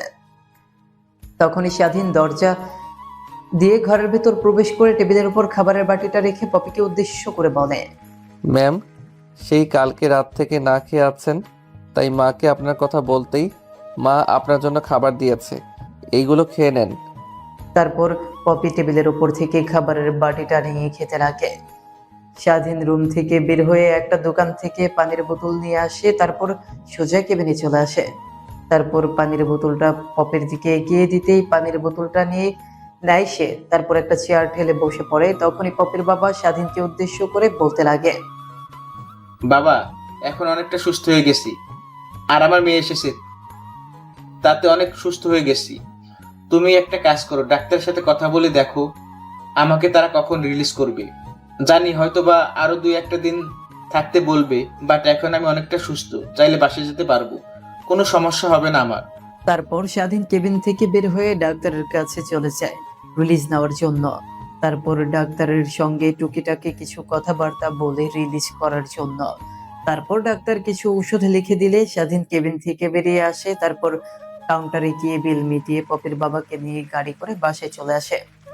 তারপর পপির বাবাকে তার বাসায় নামিয়ে দিয়ে স্বাধীন আসতে যাবে। তখনই পপির বাবা স্বাধীনকে বলে, বাবা, তুমি আমার বাসায় প্রথম এসেছো, আর বাইরে কেন দাঁড়িয়ে আসছো? ভিতরে আসো না, চা নাস্তা করে তারপর যাও। না, সমস্যা হবে না, বাসায় যেতে হবে। আজকে না হয় বাসার ভিতরে যাচ্ছি না, অন্য একদিন আসবো। না, তুমি আজকে আসো, তেমন কিছু হবে না, 2-1 মিনিট লাগবে, তার বেশি লাগবে না। স্বাধীন পপির বাবার কথার ওপরে আর কোনো কথা না বলে তাদের বাসার ভেতরে প্রবেশ করে। তারপর রুমে গিয়ে বসে পড়ে। পপির বাবাও স্বাধীনের পাশে বসে পড়ে। অন্যদিকে পপি সোজা সিঁড়ি বেয়ে উপরে চলে যায়। তখনই পপির বাবা স্বাধীনকে বলে, শোনো বাবা, আমার মেয়ে আগে এমন ছিল না, অনেক ভালো ছেলেদের সঙ্গে ভালোভাবে কথা বলতো। হঠাৎ করে কি হলো, ছেলেদের দেখতে পারে না, ইভেন কোনো ছেলের সঙ্গে ভালো কথা বলে না, অনেক রাপ ব্যবহার করে। এরপর কি হলো, দেশে থাকলে না বিদেশে পড়াশোনার জন্য গেল। কত করে বললাম, মা কি হয়েছে বল আমাকে, কিন্তু কিছু বললো না আমাকে। কত করে বললাম, তুই বিদেশে চলে গেলে আমি কিভাবে থাকবো বাসায় একা একা? তোর মা যাওয়ার পর আমি কোনো বিয়ে করিনি, কারণ তোর সৎ মা তোর সঙ্গে খারাপ ব্যবহার করবে এর কারণে। কিন্তু বাবা কিছু বললো না, সোজা বললো বিদেশে পড়াশোনা করার জন্য দেশে থাকবে না। আমি তখন আর কোনো কথা বললাম না, তার জীবন লাইফ সে যেভাবে চাইবে সেভাবে চালাক, যাওয়া হয়ে গেছে। এখন দেশে ফিরে হয়তো আর বিদেশে যাবে না পড়াশোনার জন্য। তা বাদ দিয়ে সেসব কথা, আজকে তো অফিস বোধহয় সব এমপ্লয়ি এসেছে, অনেক ফাইল জমা পড়েছে। তুমি আগামীকাল অফিসে এসো, দেখি আমি কালকে অফিসে যেতে পারি কিনা। আমি যদি না যাই, আমার মেয়ে যাবে। আমার মেয়েও কিন্তু আমার থেকে কোনো অংশ কম নয়, অনেক বড় বড় কোম্পানির সঙ্গে ডিল করেছে সে আগে। তারপর স্বাধীন পপির বাবার সঙ্গে টুকিটাকি কিছু কথা বলে নেয়। একটু পর পপি একটা শাড়ি পরে দেখতে পায় সিঁড়ি থেকে নিচের দিকে নামছে। স্বাধীন সেদিকে একবার তাকিয়ে চোখ ফিরিয়ে নেয়। তার পরবর্তী তার বাবার কাছে এসে বলে, বাবা, আমি একটু বের হব আমার এক বন্ধুর সঙ্গে দেখা করার জন্য। আমায় দেশে আসার কথা শুনে সবাই পাগল হয়ে গেছে আমাকে দেখার জন্য। পুরো রেস্টুরেন্টে অপেক্ষা করছে, আমি যাই। তাহলে একটা কাজ কর, তুই স্বাধীনকে তোর বাসার সামনে নামিয়ে দে, তুই রেস্টুরেন্টে চলে যা। না আঙ্কেল, আমি একাই বাসায় যেতে পারবো, ম্যামকে নামিয়ে দিতে হবে না। আমার মতো একটা গরিব ঘরের ছেলে ম্যামের সঙ্গে গাড়িতে করে যাবে, কেমন দেখায় না? এর থেকে আমি বাসায় বাইরে থেকে রিক্সা নিয়ে যাব। বাবা, তুমি এগুলো কি বলছো? আমি তোমাকে একবার না বলেছি আমি বাকি সবগুলো বড় লোকদের মতো না, আমি গরিবদেরকে সম্মান করতে জানি, আর আমার মেয়েও তেমনি। অত ঢং করতে হবে না, আসেন। আমরা আবার লেট হচ্ছে, আপনাকে নামিয়ে দিয়ে না হয় আমি পার্টিতে যাব। স্বাধীন আর কোনো কথা না বলে পপির পিছু পিছু বাসার বাইরে চলে আসে। তারপর একটা গাড়িতে উঠে বসে পড়ে। স্বাধীন তার পিছু পিছু গিয়ে গাড়িতে উঠে বসে। অন্যদিকে পপি গিয়ে ড্রাইভিং সিটে বসে গাড়ি চালাতে লাগে। স্বাধীন গিয়ে তার পাশে সামনের সিটে বসে পড়ে। গাড়ি চলছে তার আপন গতিতে। দুজনের মধ্যেই পিংপতন নীরবতা বিরাজ করছে। তখনই পপি স্বাধীনকে বলে, আগের থেকে অনেকটাই স্মার্ট হয়ে গেছিস, হাবা গোবা, এটা এখন স্টাইল হয়ে গেছে। কথাটা বলে পপি মুচকে হাসি দেয়। স্বাধীন সেদিকে তেমন কোনো একটা ভ্রুক্ষেপ দেখায় না, সামনের দিকে তাকিয়ে আছে। তখন একটু রাগী কণ্ঠ নিয়ে পপি স্বাধীনকে বলে, অনেক ভাব হয়েছে তোর, তাই না? তোর সঙ্গে কথা বলতে চাচ্ছি আমি, আর তুই কথা বলছিস না। ম্যাম, সামনে আমার বাসা, এখানে নামিয়ে দিলেই হবে। পপি স্বাধীনের কথায় কোনো ভ্রুক্ষেপ না দেখিয়ে গাড়ি চালাতে লাগে। তখনই পপিকে উদ্দেশ্য করে স্বাধীন বলে, ম্যাম, কই নিয়ে যাচ্ছেন আমাকে? বললাম সামনে নামিয়ে দেন আমাকে, কিন্তু আপনি যে গালি বের করছেন না। একদম চুপ থাকবি, একটা কথাও তুই বলবি না। আর একটা কথা বললে তোকে কিন্তু একদম এখানেই শেষ করে ফেলবো। কথাটি বলে পপি মন দিয়ে গাড়ি চালাতে লাগে। অন্যদিকে স্বাধীন পপির এমন রাগ দেখে অবাক হয়ে যায়, কারণ স্বাধীন আগে থেকে জানে পপির রাগ অনেক ভয়ঙ্কর। আগে যখন তারা রিলেশনে ছিল তখন পপি কোনো সময় রাগ করে থাকলে স্বাধীন অনেক চেষ্টা করে তার রাগ ভাঙাতো। তারপর স্বাধীন চুপচাপ সিটে বসে থাকে। একটু পর গাড়ি গিয়ে ব্রেক করে একটা পার্কের সামনে। তারপর গাড়ি থেকে পপি নেমে যায়। স্বাধীনও গাড়ি থেকে নেমে যায়। তখন পপি এসে তার হাত চেপে ধরে একটা বেঞ্চের দিকে নিয়ে যায়। তারপর দুজনে গিয়ে বসে পড়ে। নদীর দিকে পপি আর স্বাধীন দুজনেই তাকিয়ে আছে অনেকক্ষণ ধরে। তখনই পপি জোরে সুরে একটা নিঃশ্বাস ফেলে বলতে লাগে, চাইলে কিন্তু আমরা এখনো সবকিছু ঠিক করতে পারি। এই 8টা বছর কিভাবে যে তোমাকে ছাড়া ছিলাম শুধুমাত্র আমিই জানি। ভেবেছিলাম দেশে এসে তোমাকে কোনোভাবেই খুঁজে পাবো না, কিন্তু দেখো ভাগ্যের কি নির্মম পরিহাস। সর্বপ্রথম তোমার সঙ্গে দেখা হলো, আর তোমাকে হারাতে চাই না। যেইভাবেই হোক তোমাকে আমার লাগবে। পপির হাত থেকে স্বাধীন তার হাত সরিয়ে নিয়ে বলতে লাগে, ম্যাম কি বলছেন এইগুলো? যা কখনো হবার নয় তা কখনো চিন্তা করাও দুঃস্বপ্ন। কোথায় আপনি আর কোথায় আমি? দুজনের মধ্যে আকাশ বাতাস তফাৎ। যেইখানে আপনার বাবা বাংলাদেশের টপ বিজনেসম্যানের মধ্যে এক, আর আমি সেইখানে সেই কোম্পানির সামান্য একটা ম্যানেজার। আপনি যা ভাবছেন তা কখনো হবার নয়। দেখো, আমি আমার বাবাকে যদি সবকিছু বুঝিয়ে বলি, বাবা অবশ্যই আজ হবে। আর তোর বিষয় নিয়ে বাবা আমাকে অনেক ভালো ভালো কথা বলেছে। আমাকে নিয়ে এইখানে কেন এসেছেন? আপনি তো আপনার বন্ধুদের সঙ্গে দেখা করার জন্য রেস্টুরেন্টে যাবেন। স্বাধীনের এমন কথা শুনে পপির ঠোঁটে একটু হাসির রেখা ফুটে ওঠে। তখনই হাসতে হাসতে স্বাধীনকে বলে, আরে না, আমার বন্ধুদের সঙ্গে দেখা করব আগামীকালকে সবার সঙ্গে। আজকে তো বের হয়েছি তোর সঙ্গে কথা বলবো এর জন্যই।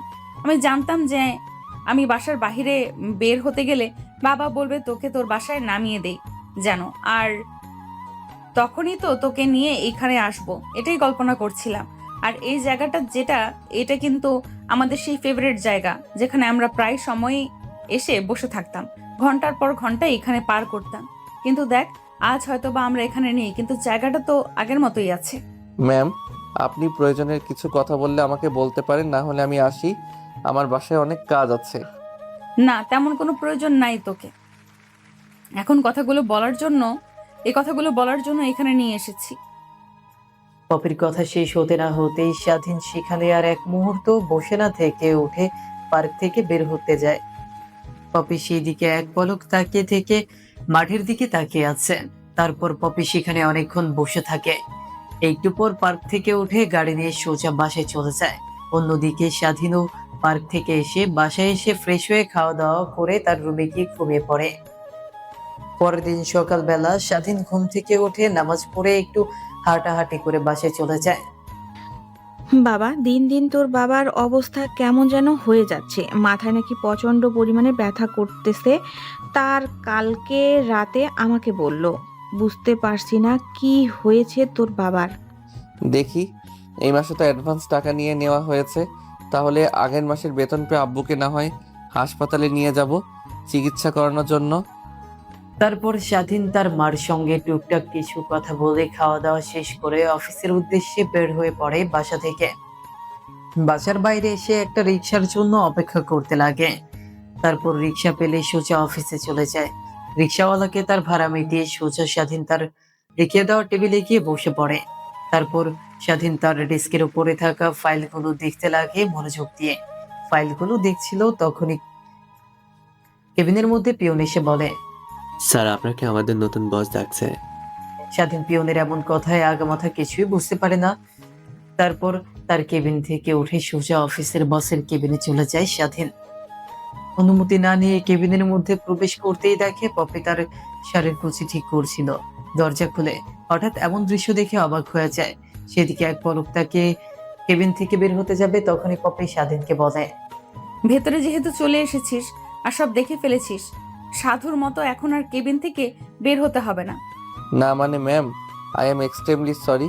আমি জানতাম না যে আপনি এসেছেন। আপনার বাবা অর্থাৎ আমাদের বস বলেছে যে স্যারকে নিয়ে প্রবেশ করতে গেলে কখনো যেন তার থেকে অনুমতি না নেই। তাই আমি অনুমতি না নিয়ে কি দিনের মধ্যে প্রবেশ করি। I am extremely sorry. আমি নিজে থেকে এরকম কাজ করিনি। বুঝেছি, সবই বুঝেছি বাবা। অফিসটাকে পুরো গ্রাম্য খ্যাত পরিবেশ বানিয়ে ফেলেছে। এর জন্যই ছোট থেকে ছোট লোকেরা অফিসে কোটি কোটি টাকার লোকসান করিয়ে দেয়। কথাটা বলেই পপি পিয়নকে ডাকার উদ্দেশ্যে কলিং বেল বাজায়। তখনই পিয়ন টেবিলের মধ্যে প্রবেশ করে। তারপর পপি পিয়নকে উদ্দেশ্য করে বলে, যান, সবাইকে গিয়ে একত্র করেন কনফারেন্স রুমে। আপনাদের কোম্পানির নতুন বস, অর্থাৎ আজ থেকে আমি এই কোম্পানির দেখাশোনা করব। পপির কথা শেষ হতেই পিয়ন কেবিন থেকে বের হয়ে সবাইকে কনফারেন্স রুমে একত্র হওয়ার জন্য বলে। একটু পর অফিসে কর্মরত সবাই কনফারেন্স রুমে এসে অপেক্ষা করতে লাগে। তখনই পপি তাদের মধ্যে গিয়ে দাঁড়িয়ে মাইক্রোফোন হাতে নিয়ে বলতে লাগে, আপনারা হয়তো আমার বাবার সম্পর্কে ভালো মন্দ সবই জানেন। তিনি অনেক অসুস্থ আর আমাদের কোম্পানির সঙ্গে আমাদের পুরাতন ম্যানেজার অনেক গাদ্দারি করেছে। আমার বাবা তা বিশ্বাস করতে না পেরে হার্ট অ্যাটাক করেছিল, তাই আর সেই অফিসে আসবে না। আজ থেকে আমি অফিস দেখাশোনা করব। আমি চাই আমার বাবার কাছে কাঁধ মিলিয়ে আপনারা যেমন কাজ করেছেন, ঠিক আমার সঙ্গেও আপনারা কাঁধে কাঁধ মিলিয়ে কাজ করবেন। পপির কথা শেষ হতে না হতেই অফিসের সকল কর্মরত কর্মচারীরা হাত তালি দিতে লাগে। স্বাধীনও অনেক ইমপ্রেস হয় পপির এমন কথা শুনে। তারপর পপি তাদেরকে উদ্দেশ্য করে আরো অনেক কথা বলে তার কেবিনে চলে যায়। অন্যদিকে স্বাধীন তার কেবিনে গিয়ে মনোযোগ দিয়ে ফাইলগুলো দেখতে লাগে। ফাইলগুলো দেখা কমপ্লিট হলে দুই একটা ফাইলে পপির সই লাগবে, তাই পিয়নকে ডাকতে লাগে। পিয়ন স্বাধীনের কাছে আসতেই পিয়নের দিকে ফাইলগুলো এগিয়ে দিয়ে স্বাধীন বলে, আঙ্কেল, এই ফাইলগুলো নিয়ে গিয়ে ম্যামকে দিন। এই ফাইলগুলোতে তার সিগনেচার লাগবে, না হলে ডিলগুলো ক্যান্সেল হয়ে যাবে। আর ভালোভাবে ফাইলগুলো পর্যবেক্ষণ করে নিতে বলেন। তারপর পিয়ন স্বাধীনের হাত থেকে ফাইলগুলো নিয়ে সোজা পপির কাছে নিয়ে চলে যায়। গিয়ে পপিকে ফাইলগুলো দিতেই পপি পিয়নকে বলে, এই ফাইলগুলো কিসের আর কে পাঠালো আপনাকে দিয়ে? ম্যাম স্বাধীন স্যার পাঠাইছে, বলল যে এই ফাইলগুলোতে আপনার কি সাইন লাগবে অনেক জলদি, তাহলে রিংগুলো ক্যান্সেল হয়ে যাবে। আর এই ফাইলগুলো আজকের মধ্যে জমা দিতে হবে। তাহলে যার ফাইল তাকে আমার কাছে আসতে বলেন। আমাকে বুঝিয়ে না বললে আমি ফাইলে সাইন করব কেন? পরে দেখা যাবে বাবার মতো আমাদের চুলকানি মাখিয়ে তাদের নিজের মতো একটা কোম্পানি খুলে নেবে। আমাদের কোম্পানি থেকে অল্প মূল্য কিনে অন্য কোম্পানিতে ওই পণ্য ডাবল মূল্যে বিক্রয় করবে। আর শোনেন, আপনাকে আজ থেকে একটা কথা বলি, ম্যানেজার যদি আপনাকে ফাইল নিয়ে আমাদের কেবিনে আসতে বলে, তখন বলবেন যে আমি বলেছি যার ফাইল সে নিয়ে আমার কাছে যেন নিয়ে আসে। আর যান, এখন ম্যানেজারকে আমার কেবিনে পাঠিয়ে দিন। পিয়ন পপির কথা শুনে কেবিন থেকে বের হয়ে স্বাধীনের টেবিলে গিয়ে স্বাধীনকে সব কথা খুলে বলে। তারপর স্বাধীন আরো একটা ফাইল দেখে তার কেবিন থেকে উঠে পপির কেবিনের সামনে চলে আসে। দরজায় কড়া নাড়তেই দরজার ওই পাশ থেকে বলে, হ্যাঁ, ভেতরে আসুন। তারপর স্বাধীন দরজা খুলে কেবিনের মধ্যে গিয়ে চেয়ার টেনে বসে পড়ে। আপনার ফাইল আপনি যদি আমাকে সবকিছু বুঝিয়ে না বলেন, তাহলে আমি শুধু শুধু কেন একটা ফাইল সাইন করতে যাব? পপির এমন কথা শুনে কোনো সারা শব্দ না দিয়ে তার হাত থেকে ফাইলটা নিয়ে পপিকে সবকিছু বুঝিয়ে বলতে লাগে। তখনই স্বাধীনকে উদ্দেশ্য করে পপি পাকা হাসি দিয়ে বলে, ওই পাশ থেকে কি বোঝাচ্ছেন কিছুই বুঝতে পারছি না। আমার এখানে এসে দাঁড়িয়ে দাঁড়িয়ে আমাকে সবকিছু বুঝিয়ে বলেন। পপির কথা শুনে স্বাধীন চেয়ার থেকে উঠে পপির পাশে গিয়ে দাঁড়িয়ে পপিকে সবকিছু খুঁটিনাটি ফাইলে থাকা সব বিষয়ে বস্তু বোঝাতে লাগে। কিন্তু পপি সেই দিকে কোনো ভ্রুক্ষেপ নাই, স্বাধীনের দিকে অপলক দৃষ্টিতে তাকিয়ে আছে। স্বাধীন ফাইল বোঝানো শেষ হলে পপির দিকে তাকিয়ে দেখে তার দিকে হা হয়ে তাকিয়ে আছে। তখনই স্বাধীন শুকনো একটা কাশি দিতেই পপির ধ্যান ভেঙে যায়। হ্যাঁ, বুঝতে পারছি। তাহলে ফাইলটাতে সাইন করা যায়। কথাটা বলেই পপি যেই না ফাইলটাকে সাইন করতে যাবে, অমনি স্বাধীনের ফোন বেজে ওঠে। স্বাধীন তার প্যান্টের পকেট থেকে ফোনটা বের করে দেখে তার মা ফোন করেছে। পপির কাছ থেকে অনুমতি নিয়ে ফোনটা রিসিভ করতেই ওই পাশ থেকে কান্না মিশ্রিত কণ্ঠে স্বাধীনের মা স্বাধীনকে উদ্দেশ্য করে কান্না করতে করতে বলে, বাবারে, তোর বাবা সেই সকাল থেকে কোনো কথা বলছে না। তুই বাসা থেকে বের হওয়ার পর তোর বাবাকে খাওয়ানোর জন্য তোর বাবার কাছে আসি, কিন্তু এসে দেখি তোর বাবা কোনো কথাই বলছে না। তার কোনো সাড়া শব্দ নেই। হাতে পায়ে তেল মালিশ করলাম, মাথায় পানি দিলাম, কিন্তু তার কোনো সাড়া শব্দ নেই। বুঝতে পারছি না কি করব। তাই তোকে ফোন করলাম। কই আসিস বাবা? জলদি জলদি বাসায় চলে আয়। কথাটা শেষ না হতেই স্বাধীন কেবিন থেকে এক দৌড় দিয়ে বের হয়ে যেতে লাগে। অন্যদিকে পপি পেছন থেকে স্বাধীনকে অনেক কথা বলতে লাগে, কিন্তু স্বাধীন পপির কথায় কোনো ভ্রুক্ষেপ দেখায় না। অফিস থেকে বের হয়ে একটা সিএনজি নিয়ে সোজা বাসায় চলে আসে, তারপর তার বাবাকে সিএনজি করে হাসপাতালে নিয়ে আসে। হাসপাতালে নিয়ে গিয়ে স্বাধীন ডাক্তার বলে চিল্লানি দিতে পাশ থেকে ডাক্তার এসে স্বাধীনের বাবার চারপাশ ঘিরে ধরে, তারপর একটা করে স্বাধীনের বাবাকে আইসিইউ নিয়ে যাওয়া হয়। স্বাধীন আইসিইউ রুমের সামনে পায়চারি করছে, অন্যদিকে তার মা চেয়ারের উপর বসে থেকে কান্না করছে। স্বাধীন তার মাকে কি বলে সান্ত্বনা দিবে কিছুই বুঝতে পারে না। তখনই আইসিইউ রুমের মধ্য থেকে একজন ডাক্তার বের হয়ে স্বাধীন ডাক্তারের কাছে গিয়ে বলে, ডাক্তার আঙ্কেল, এখন আমার বাবার কেমন অবস্থা আর কি হয়েছে তার? সকাল থেকে কোনো জ্ঞান নাই, অনেক ডাকাডাকি করার পরও, হাত পায়ে তেল মালিশ করার পরও তার কোনো রেসপন্স পাওয়া যাচ্ছে না। আসলে বাবা, তোমাকে যে কি করে বলবো তা কোনো ভাষাই খুঁজে পাচ্ছি না। তোমার বাবার মাথায় অনেক বড় চোট পেয়েছে, এর জন্য তোমার ব্রেনে রক্ত জমাট বেঁধেছে। এর জন্যই তিনি কোনো কথাবার্তা, ইভেন তার ব্রেনে রক্ত চলাচল না করতে পারায় কোমার দিকে ধীরে ধীরে চলে যাচ্ছে। তাকে যদি আগামী 24 ঘন্টার মধ্যে অপারেশন না করা হয় তাহলে চিরদিনের মতো কোমায় চলে যাবে। তারপর হাজার চেষ্টা করলেও তোমার বাবাকে আর কোমা থেকে ফিরিয়ে আনা যাবে না। স্বাধীন ডাক্তার সাহেবের কথা শুনে হতভম্ব হয়ে যায়। সেখানে অনেকক্ষণ মাটির দিকে তাকিয়ে দাঁড়িয়ে থাকে। তখনই ডাক্তারকে উদ্দেশ্য করে স্বাধীন একটা পর্যায়ে বলে, ডাক্তার, আমার বাবাকে অপারেশন করতে হলে কত টাকা লাগবে? হাসপাতালে যতগুলো ডাক্তার আছে তারা কেউ মাথায় অপারেশন করতে হলে অনেক অভিজ্ঞ ডাক্তার আনতে হয়। ইভেন বাংলাদেশে খুঁজে পাওয়া খুব দুষ্কর। তার জন্য মাথার অপারেশন করতে হলে অনেক টাকা লাগে। শুনেছি বঙ্গবন্ধু মেডিকেলে নাকি ইন্ডিয়া থেকে একটা ডাক্তার এসেছে, চাইলে তাকে বলে আসতে পারে সেইখানে, কিন্তু তার বাজেট অনেক বেশি। তোমার বাবাকে যদি অপারেশন করাতে হয় তাহলে মিনিমাম 20 লক্ষ টাকার মতো লাগবে। স্বাধীন ডাক্তারের মুখ থেকে এতগুলো টাকার অঙ্ক শুনে অনেকটা অবাক হয়। কি করবে কিছুই বুঝে উঠতে পারে না। অন্যদিকে 20 লক্ষ টাকার কথা শুনেই স্বাধীনের মা আরো জোরে কান্না করতে লাগে, কারণ স্বাধীনের দ্বারা কোনোভাবেই এই 24 ঘন্টার মধ্যে স্বাধীন 20 লাখ টাকা জোগাড় করতে পারবে না। স্বাধীনও গিয়ে তার মায়ের পাশে থাকা একটা চেয়ারে বসে পড়ে, মাটির দিকে তাকিয়ে চিন্তা করতে লাগে কি করবে এখন সে।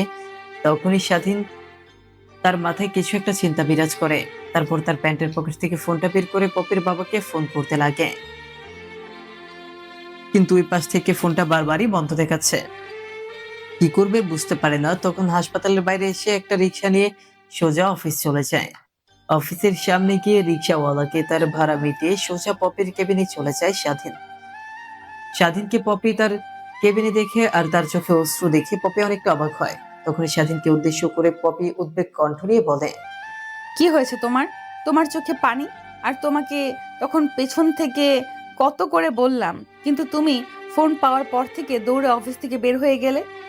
স্বাধীন কিছু একটা চিন্তা করে পপিকে উদ্দেশ্য করে বলে, আসলে ম্যাম, আমার বাবা হাসপাতালে ভর্তি, আইসিইউতে। ডাক্তার বলেছে 24 ঘন্টার মধ্যে তাকে চিকিৎসা না দিলে, হঠাৎ অপারেশন না করলে তাকে বাঁচানো যাবে না, চিরকালের মতো কোমায় চলে যাবে। তাই আমার বাবাকে বাঁচাতে হলে যেভাবেই হোক 24 ঘন্টার মধ্যে আমাকে 20 লক্ষ টাকা জোগাড় করতে হবে। কিন্তু কোথা থেকে আমি 20 লক্ষ টাকা পাবো কিছুই বুঝে উঠতে পারছি না। তোমার বাবাকে চিকিৎসা করার জন্য 20 লক্ষ টাকা আমি দেব, বাট 20 লক্ষ টাকা তোমাকে দেব এমনি এমনি নয়, কাজ করে তারপর থেকে আমার কাছ থেকে 20 লক্ষ টাকা নিতে হবে। আমি আপনার যে কোনো কাজে রাজি আছি, প্লিজ আমাকে 20 লক্ষ টাকা দিন না। আমার বাবার অপারেশন শেষ হলে আপনি যা যা বলবেন আমি সেই কাজই করব। প্রয়োজন হলে আমি আপনার বাসার কাজের ছেলে হয়ে থাকব। কাজের ছেলে হয়ে থাকতে হবে না তোমাকে, আমাকে বিয়ে করতে হবে। কি বলছেন এগুলো? আপনি কি বিয়ে করতে হবে মানে? কখনোই না। তাহলে তোমার বাবাকে বাঁচানোর চিন্তা চিরতরে বাদ দিয়ে দাও, কারণ আমি জানি তুমি 24 ঘন্টার মধ্যে কোনোভাবেই 20 লক্ষ টাকা জোগাড় করতে পারবে না। আর তোমার বাবার চিকিৎসা হবে না, তিনি চিরহৃদয় কোমায় চলে যাবে। এর থেকে ভালো হবে তুমি আমাকে বিয়ে করে নাও। আমি চাই না আপনি আমার জীবনে জড়ান, কারণ আপনার মতো মেয়েকে বিয়ে করে আমি কখনোই সুখে থাকতে পারবো না। এই কথা ভেবে আজ থেকে 8 বছর আগে আমি তোমার জীবন থেকে সরে আসছিলাম। আর আবার কিনা তুমি তোমার জীবনে নতুন করে আমাকে চাচ্ছ, যেখানে তোমার একদিনের খরচ প্রায় 1 লক্ষ টাকা, সেইখানে আমি মাসে শুধুমাত্র 1 লক্ষ টাকা ইনকাম করি। তাহলে তুমি কিভাবে আমার এমন ঘরে সুখে থাকতে পারবে? আমি কি একবারও বলেছি আমাকে আমার বাবা যেরকম রাখে তোমাকে ঠিক সেই রকমই রাখতে হবে? ভালোবাসা থাকলে চিলেকোঠার ছাদে উঠে শান্তি পাওয়া যায়। যেখানে ভালোবাসা নেই সেখানে লাখ কোটি টাকা থাকলেও শান্তি পাওয়া যায় না। এত কথা শুনতে চাইনি তোমার মুখ থেকে। তুমি কি আমার প্রস্তাবে রাজি আছো কি না সেটা বলো। যদি রাজি থাকো তাহলে এখন আমাকে বিয়ে করতে হবে, তারপর আমি গিয়ে তোমার বাবার 20 লক্ষ টাকা দিয়ে দেব। স্বাধীন পপির এমন কথাই আর মানা করতে পারে না। তারপর পপি স্বাধীনকে নিয়ে অফিস থেকে বের হয়ে গাড়ি করে একটা কাজে অফিসে নিয়ে যায়। তারপর সেখানে তারা দুইজন বিয়ে করে নেয়। তারপর ব্যাংকে গিয়ে 20 লাখ টাকা তুলে সোজা হাসপাতালে চলে যায়। তারপর কাউন্টারে টাকাগুলো জমা দিয়ে দেয়। তারপর স্বাধীন তার মার কাছে নিয়ে গিয়ে পপিকে পরিচয় করিয়ে দেয়। একটু পর ডাক্তার এসে তাদের সকলকে উদ্দেশ্য করে বলে, আর একটু ওয়েট করলে তোমার বাবার অপারেশন করাও যেত না, কারণ ওই ডাক্তারটা প্রায়ই কলকাতার উদ্দেশ্যে রওনা হতে যাচ্ছিল। কিন্তু আমরা ফোন করায় সে এখানে আসছে। 1 ঘন্টা পরে তোমার বাবার অপারেশন শুরু হবে। তারপর 1 ঘন্টা পর ডাক্তার আসলে স্বাধীনের বাবার অপারেশন শুরু হয়। ভালোই ভালোই স্বাধীনের বাবার অপারেশন শেষ হয়। স্বাধীনের মা তাকে অনেক করে জিজ্ঞেস করলো এতগুলো টাকা সে কোথা থেকে পেয়েছে। বারবার স্বাধীন একটা কথাই বলল, অফিস থেকে লোন নিয়েছে। ধীরে ধীরে তার মূল বেতন থেকে টাকাগুলো বাদ দিয়ে দেওয়া হবে। সেভাবেই পেরিয়ে যায় অনেকটা দিন। একদিন স্বাধীন পপিকে একটা ফাইল দেখাতে নিয়ে আসে। অনুমতি নিয়ে কেবিনে প্রবেশ করতে পপির সামনে চেয়ার টেনে বসে পড়ে। পপিকে ফাইল বুঝিয়ে দিতে লাগে, কিন্তু পপি সেদিকে কোনো মনোযোগী নেই। তারপর তার চেয়ার থেকে উঠে কেবিনের দরজার সামনে গিয়ে দরজা আটকে দেয়। অন্যদিকে স্বাধীন পেছনের দিকে তাকিয়ে দরজা আটকানো দেখে ঢোক গেলে পপিকে বলে, কি হয়েছে, দরজা আটকাচ্ছেন কেন? তোকে কতবার বলেছি ম্যাম ম্যাম বলবি না, আমি তোর ম্যাম না, আমি তোর বিয়ে করাবো। কত করে বললাম, কিন্তু তুই তো আমার কথা শুনছিস না। এখন চুপচাপ থাক, আমি যা যা করি আমার সঙ্গে রেসপন্স দিবি। তারপর স্বাধীনের শার্টের কলার চেপে ধরে চেয়ার থেকে দাঁড় করিয়ে সেখানে থাকা একটা ড্রেসিং টেবিলের দিকে যেতে লাগে।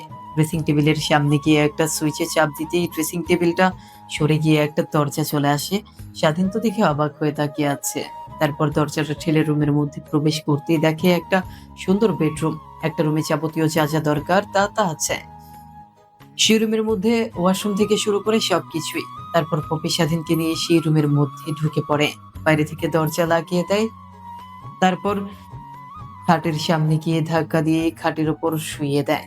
তারপর পপি স্বাধীনের গায়ের উপর উঠে ঠোঁটে ঠোঁট লাগিয়ে চুষতে লাগে। সেইভাবে প্রায় 10 মিনিট পার হয়ে যায়। কিরে, তুই কি ছেলে মানুষ নাকি অন্য কিছু? 10 মিনিট তোর ঠোঁটের উপর অত্যাচার করলাম, কিন্তু তোর কোনো রেসপন্স পাইলাম না।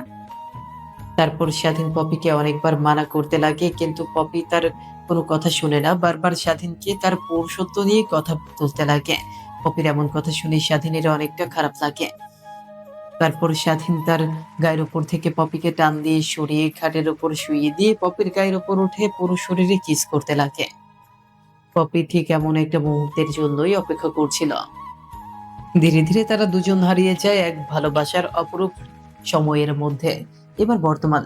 পপি ওয়াশরুম থেকে বের হতেই স্বাধীন দৌড়ে ওয়াশরুমে চলে যায়। স্বাধীনের এমন দৌড়ে যাওয়া দেখে পপি একটা মুচকে হাসি দিয়ে উঠে তারপর ড্রেসিং টেবিলের সামনে গিয়ে চুলগুলো হেয়ার ড্রায়ার দিয়ে শুকাতে লাগে। একটু পর স্বাধীন ওয়াশরুম থেকে বের হয়ে আসে। পপির দিকে এক পলক তাকিয়ে পুনরায় গিয়ে খাটে বসে পড়ে।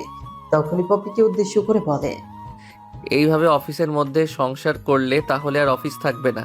এমনিতেই অফিসে যে সময় যাচ্ছে ধীরে ধীরে ডাউন খাচ্ছে, একটা সময় দেখা যাবে তোমার অফিস ধ্বংস হয়ে যাবে। হ্যাঁ, এর জন্যই তো বললাম তুমি তোমার বাবা মাকে বলো, আমি আমার বাবাকে বলি, তারপর দুজন পরিবারের সম্মতিতে না হয় আবার বিয়ে হোক আমাদের। কথাগুলো বলতে বলতে শাড়ি পরে নেয়। তারপর দুইজন সেই গুপ্ত ঘর থেকে বের হয়ে কেবিনের দিকে তাকিয়ে তো তারা দুজন অবাক হয়ে যায়, কারণ কেবিনের মধ্যে আর কেউ নয়, পপির বাবা বসে আছে। পপিকে আর স্বাধীনকে তারপর না হয় বাকি কথা সেখানেই বলবো, এখানে আর না বলি। কথাটা বলেই কেবিন থেকে বের হয়ে যায় পপির বাবা। অন্যদিকে স্বাধীন তো অনেকটা ভীত হয়ে যায়। কেন স্বাধীনের মা বাবাকে তার বাড়িতে ডাকলো সে। তারপর কেবিনের মধ্যে আর এক মুহূর্ত না দাঁড়িয়ে থেকে সোজা স্বাধীন তার কেবিনে চলে যায়। এভাবে অনেকটা সময় পার হয়ে যায়। অফিস ছুটি হলে বাসায় চলে আসে। পরের দিন সকালবেলা স্বাধীন ঘুম থেকে উঠে তার মা বাবাকে পপিতের বাসায় যাওয়ার জন্য বলতেই তারা রাজি হয়ে যায়। তারপর স্বাধীন তার মা বাবাকে নিয়ে সোজা পপির বাসায় চলে যায়। দরজায় গিয়ে কলিং বেল বাজাতেই কাজের মেয়ে এসে দরজা খুলে দেয়। দরজা খুলে বাসার ভেতর প্রবেশ করতেই দেখে পপির বাবা খবরের কাগজ নিয়ে পড়ছে। তখন স্বাধীনকে আর তার সঙ্গে স্বাধীনের বাবা মাকে দেখে পপির বাবা এগিয়ে এসে বলতে লাগে। বাবা স্বাধীন, এই হলো তোমার মা বাবা, তাই না? স্বাধীন মাথা দিয়ে হ্যাঁ বোঝায়। কি আর বলবো বিয়ান, ছেলে মেয়েরা তো অনেক বড় হয়ে গেছে, তলে তলে অনেক কিছু করে ফেলেছে। আমি খোঁজ নিয়ে দেখেছি তলে তলে তারা দুজনে বিয়ে করে নিয়েছে, আমাদেরকে বলার প্রয়োজন মনে করেনি। এখন আর কি করার, ছেলে মেয়ের আশীর্বাদ দিয়ে দেন, তারা যেন সুখে শান্তিতে থাকতে পারে। স্বাধীনের বাবা মা পপির বাবার এমন কথাই কিছুই বুঝে উঠতে পারে না। তারপর পপির বাবা স্বাধীনের মা বাবাকে সবকিছু বুঝিয়ে বলতে লাগে। পপির বাবার মুখ থেকে এমন কথা শুনে স্বাধীনের মা আর বাবা স্বাধীনের দিকে রাগী দৃষ্টিতে তাকিয়ে আছে। অন্যদিকে স্বাধীন মাটির দিকে তাকিয়ে আছে। বিয়ান, এখন আর কি করবেন বলেন? ছেলে মেয়ে ভুল করেছে, তাদের তো আর কিছু বলা যাবে না। এখন দোয়া করেন তারা যেন সুখে শান্তিতে থাকতে পারে। আমিও তাই বলি, আর রাগ করে থাকবো না ওদের উপর। তাহলে আমার বৌমাকে আমাকে বুঝিয়ে দিন, আমি বাসায় নিয়ে যাই। আসলে আপনাদের দুজনকে কি করে বলি যে বলে ওঠা হয়ে ওঠেনি। আমার আমার একটা মেয়ে, আমার এত সম্পত্তি দেখাশোনা করবে, এর থেকে আমি বলবো কি আপনারা দুজনই আপনার ছেলে মেয়ের সঙ্গে আমাদের বাড়িতে থাকেন না। পপির বাবা প্রস্তাবে স্বাধীনের মা বাবা রাজি হয়ে যায়। তারপর হাসি ঠাট্টার মধ্য দিয়ে কোথা দিয়ে যে দিন পেরিয়ে রাত হয়ে যায় সেদিকে কারো কোনো খেয়াল নেই। রাত হতেই পপি অনেক সাজগোজ করে তার রুমে অপেক্ষা করতে লাগে। অন্যদিকে স্বাধীন কিছুক্ষণ দাঁড়িয়ে থেকে সোজা পপির রুমে চলে আসে। দরজা খুলে পপির রুমে প্রবেশ করতে পপি এসে স্বাধীনকে পায়ে সালাম করতে লাগে। বেঁচে থাকো মা, বড় হয়ে একটা ফুটবল টিমের মালিক হও, এই দোয়া করি। কি কুত্তা, আমি তোর মা হই তাই না?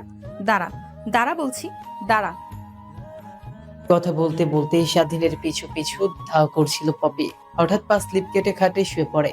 তারপর স্বাধীন গিয়ে খাটে শুয়ে পড়ে। মুহূর্তের মধ্যেই দুজনে হারিয়ে যায় ভালোবাসার এক অন্তিম মুহূর্তে।